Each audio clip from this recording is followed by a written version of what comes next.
Hi friends, దొడ్డి రవ్వకి కావాల్సిన ingredients చూడండి ఫ్రెండ్స్.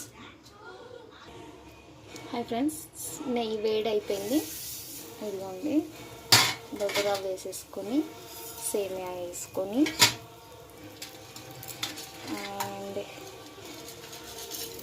ఇవి కూడా వేసేసుకొని వేయించుకోవాలి ఫ్రెండ్స్. ఇలా అయిపోయింది కదా ఫ్రెండ్స్. కలర్ చూసారా, అలా బాయిల్డ్ అవ్వాలి.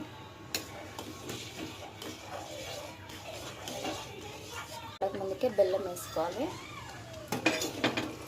And sugar. ఇది ఇంకా దగ్గర పడే వరకు కలుపుతూనే ఉండాలి. ఓకేనా ఫ్రెండ్స్. బాగా చిన్న కప్పు పాలు వేసుకోవాలి. నైవేద్యం is ready. Bye friends. Subscribe చేసుకోండి, లైక్ చేయండి, షేర్ చేయండి, కామెంట్ చేయండి.